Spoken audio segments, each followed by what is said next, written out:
What is up, YouTube? Today we are back with a balance patch preview video. I know a lot of you guys are very interested in these when they come out, and it's 2:25 a.m. in the morning. I just finished doing Guild War, and I'm still going to be continuing doing Guild War.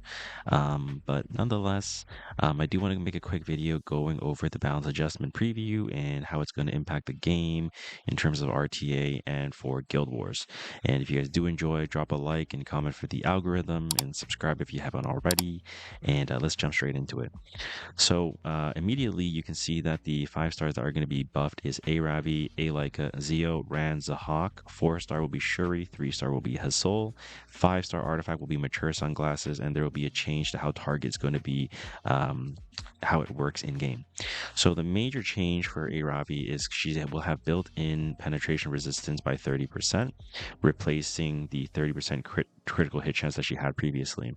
And the one main thing that we want to point out is when an ally dies, it grants War God to the caster and resets the cooldown of the skill.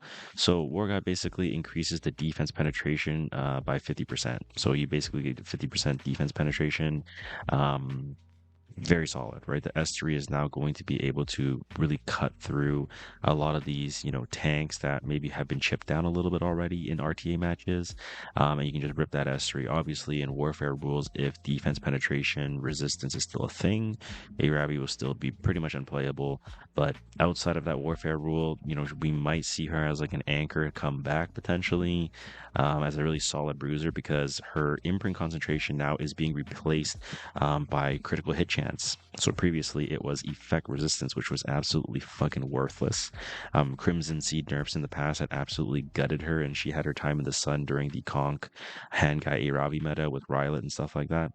But critical hit chance is going to make her way easier to build, obviously. She had that built in 30% previously, but by putting in the triple S at 16.8%, for most players, you're going to have her on like a destruction set. So usually you'll have her on like HP neck or crit neck, depending on your build. So the critical hit chance will just help you, build her easier. So definitely very interesting, and I'm very looking forward to testing her. Now, A Laika arguably is, maybe my favorite unit getting patched or from this update. She is now going to have her damage on S1 proportional to her speed. Doesn't really matter that. It's not a huge deal. S2, instead of providing 50% combat readiness or 100% combat readiness if she lands the target, which is why you need a soul burn, it is now going to grant an extra turn to the caster. Now, why is that such a big deal? Is because now you don't worry about, Politis or Abyssal Euphine on the field. You don't care about, Lady of the Scales cutting in front of you if she has higher CR than you. And obviously, granting the extra turn can also enable the new character Saria, right? Who is, pretty good against Atsuka and any evasion kind of characters and stuff like that. So you can rip some damage out, and then Saria can put up team invincibility. So yeah, having the extra turn is actually massive, and immunity is crazy too. Okay. The reason why immunity is kind of crazy is, let's say, for example, someone wants to pick like Fire Lilius into you, right? When you go for the Laika S2 and you get provoke locked, right? Then it's just basically GG. You can't really do anything. There's no counterplay for that, right? But by granting immunity and the attack buff, not only are you able to rip out all the damage that you need with the S3, you also get the immunity for some of the, like countermeasures that are in place for her, like the Fire Lilius that I mentioned. Now, the other thing to mention is when the enemy is defeated, she inflicts extinction. So she would be a very strong character going into like Maid Chloe, Ruel, Celine comps, where you're able to just like ignore mitigation and just like rip Soulburn S2, S3, and then just kill one off, and they can't be brought back, which is massive. And obviously, 80% defense pen is insane. Obviously, like I mentioned about Ravi, if during in the warfare rules, if there's defense penetration resistance, still not going to be that good, right? So just be mindful of that. Now, Zio, um, this is a crazy change. Like A Leica was my favorite, but this Zio change is fucking crazy. He's now going to be gaining 30% combat readiness. Now, what does that mean? that means you're going to be able to build him a lot easier. Because right now, especially in Legend, in RTA, you need to build him around like 280, 275, right? 270 speed. Because there's a lot of people that are really fast these days, right?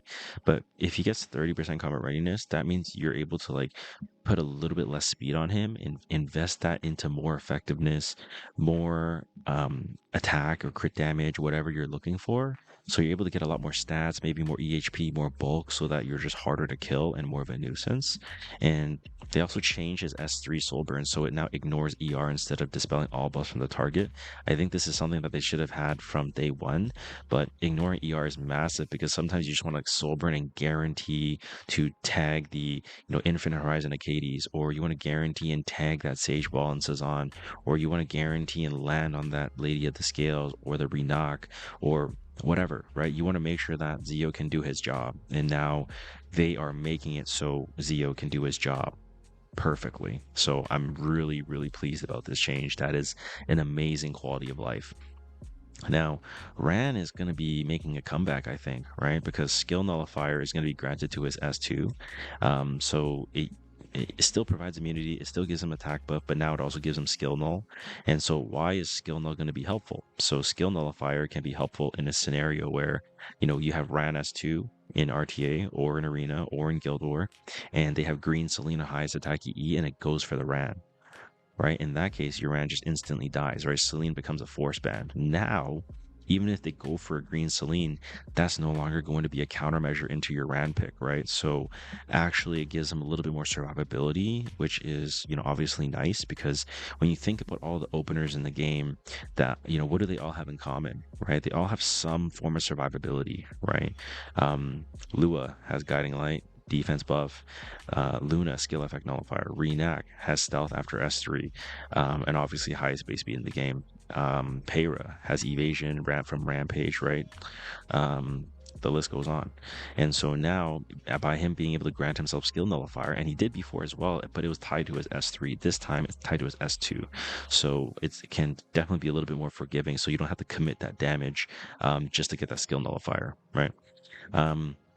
Now, he is going to be inflicting Frost and Restrict for 2 turns. After the Awakening, it will also be Death Break. So basically, just think about it this way, right? Instead of Stigma, it's now going to be replaced by a Frostbite and Restrict, which Frostbite, if you don't know what Frostbite is basically you ignore the damage share, right? So if you apply the Frostbite onto them, if there's like an Aureus on the field, then it's just not going to register anymore, right? So it just pretends it's not there when they take damage. And a critical hit will inflict will inflict defense break. So that means you're gonna have to run like 100% crit chance, probably on some kind of like fast crit chance neck, and you're probably good to go. And obviously he gets a self imprint of critical hit chance, which means you can actually build him on like a crit damage necklace with like really high crit boots, and it'll be like even like easier to play with him now, right? So I think Cleave is going to come back next season, which is very exciting. So very looking forward to that. Now, another small change, but a very necessary change, is Zahhak. Now, Zahhak is now going to be getting the increased hit chance and critical hit chance of S1 by 50%. I don't know why it hasn't been like that for God knows how long. It should have been like this from the get-go, but I'm glad they added it. So that's going to be nice for Guild War specifically. The other thing that they're changing is obviously he will be getting increasing the combat readiness by 30% and increasing the attack and the increased hit chance to the caster for 3 turns. So basically, they are just making him a little bit better, and kind of implementing like quality of life changes that should have been in place for a long time already, right? The 30% CR might be a little bit more helpful to bridge some of your other DPS characters that'll be following the Zahhak, but more often than not, you're not going to be picking Zahhak to actually, like use as an opener. You're going to use him for like when there's like evasion, like Rylet, New Kid Aiden, and even now you can use like into like Satsuka, right? Because you have increased hit chance with Symbol and stuff like that. So definitely a very good quality of life change for Zahhak. Very long overdue. And obviously his EE is going to be adjusted because of that, so be mindful of that. Now, Shuri is obviously a, RTA character. He's an imprint that you would slam on 4 or 5 when you're playing a more high tempo pace or cleave game.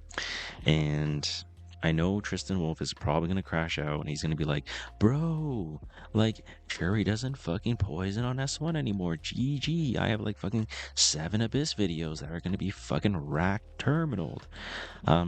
Yeah, I mean that part kind of sucks, and it sucks for newer players that follow older Abyss guides, but we need a new Abyss content anyway, so whatever. He is now basically going to be on a focus system, which he already is, but the main thing that you want to take a look at is he does gain 1 focus on rapid fire, but rifle shot, which is his S3, it decreases combat readiness by 30%, but it ignores effect resistance. Now, why is that a big deal? It ignores effect resistance. Why is that a big deal? Because if you think about it, when you have cleave setups like with Briar, with Rand, that's going to be a balance updated, right? When you get all these crits and you have 5 focus and you need to make sure you push back the enemy team, you can now ignore ER, right? Because you have like a soul burn strip, and then don't have immunity, and then boom, right? So Shuri is actually going to be very important. So he's going to be a very, very, very good 14 imprint, as he already is now, but he's going to be even better because his S3 is getting tweaked just slightly. But obviously, if you're a tank player, slower player, standard player, you're not probably going to feel this change too much. But for people who are cleaving like myself, we will feel this change greatly, right? Now, the main change for Hasol is basically her S2. It goes from the cap of 1,000 times 4,000, goes from 1,500 times 5, which is up to 7,500, which is the fixed damage, right? So the only thing I can really think of that they would make this change for is for like the Guild War tournament next season or that comes around, because when you have 3 stars you get trial points, so this is really the only thing that they're making this for. Also, it's like a 3 star that can put fixed damage versus a free run maybe, but honestly, she's way too low tempo to actually draft into free run or just any characters that have like damage limit and stuff like that. So I don't see her actually impacting the RTA landscape, but maybe the Guild War tournament next season, she could be worth exploring for sure. Now, just the few final changes. The Mature Sunglasses is going to grant 10 to 20% damage reduction based on your artifact level, going from 7 to 14 to 10 to 20. So overall, just a quality of life, making it a little bit more in line with things like Draco Plates, right? Um, Now, target is now going to change, right? Before, it decreases evasion by 15%. Now it decreases evasion by 50. So let me paint the picture for you, right? Satsuka on Lethal Whispers with 30% from her passive, 20% from her artifact. That's 50%. If you land a target on her, it is now 0% chance to evade. Obviously, be mindful of elemental disadvantage and stuff like that, but she'll basically be at 0%, right? The really frustrating thing about target is even if you landed target right now on Satsuka as of November 7, 2025, she's technically still has a 35% chance to just RNG evade you, which is just fucking dumb as fuck. Right. So this is a huge quality of life change, which I feel like they needed to add a very, very, very, very long time ago. But this is a massive balance update. And if you're an RTA player and you're looking forward to the new Yulha coming out and Saria and the new Ran and the new Zeo changes, let me know how you feel in the comments below, who you guys are most excited for. Because I know next season I'm fucking balls to the wall cleaving again. So, yeah. Let me know what you guys think and like the video. Thank you so much for watching, and I'll see you guys in the next one. Take care. Bye.